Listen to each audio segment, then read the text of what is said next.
Hi, I'm Sam Ross, founder and CEO of Claim Climbers, and a veteran who's been through the VA disability process myself. In this episode, we're covering what the VA calls special claims. Now, this means categories like PTSD with military sexual trauma, TDIU, each with its own rules, forms, and evidence requirements. These claims are often the most emotionally charged, but they're some of the most life-changing when approved. Let's walk through each one of them, and let's start with post-traumatic stress disorder, or PTSD.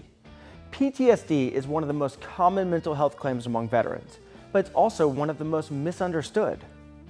The VA recognizes both combat-related and non-combat PTSD. Combat PTSD is pretty easy to verify, especially if you earned a Combat Action Badge, Purple Heart, or similar award.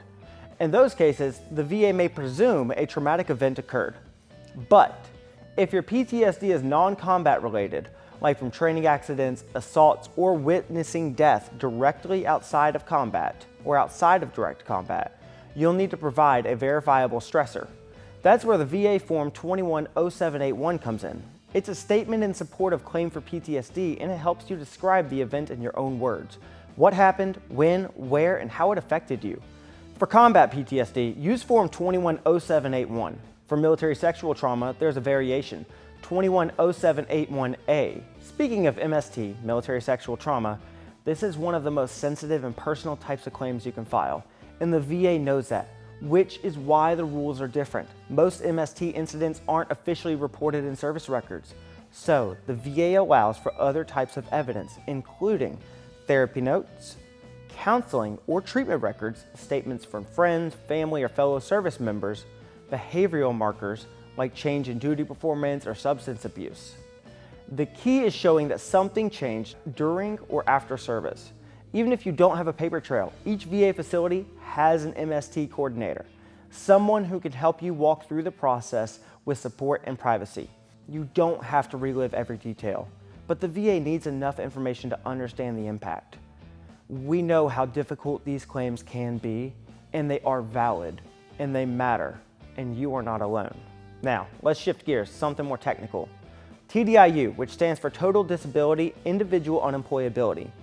TDIU allows veterans who can't work full-time because of service-connected conditions to be paid at the 100% disability rate, even if their combined rating is less than 100%. Now, to qualify, you will usually need one condition rated at 60% or multiple conditions combining to 70%, with at least one rated at 40% on its own.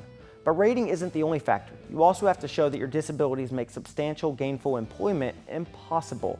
That means no steady job pays above the poverty line. Part-time marginal jobs may still qualify you, especially if your work is in a sheltered environment or heavily accommodated. Now, to apply for TDIU, you'll need to fill out Form 218940. It covers your work history, income, how your disabilities affect your ability to work. Don't downplay your limitations. Let's do a quick recap. PTSD claims need a verified stressor in Form 210781. MST, they rely more on personal statements and therapy notes, Form 210781A. And TDIU is for veterans who can't work due to service-connected disabilities. They use Form 218940 to apply. Each of these claims has the potential to change your life, but they may require the right evidence and the right support. If you're not sure where to start, or if you're feeling overwhelmed, we're here to make sure that we can help you in every way we can, whether that's sending you to a VSO or it's helping you with Nexus letters. In the next episode, we will go over VA claims timelines. I look forward to seeing you there. Thanks for watching, and thank you for your service. See you in episode 5.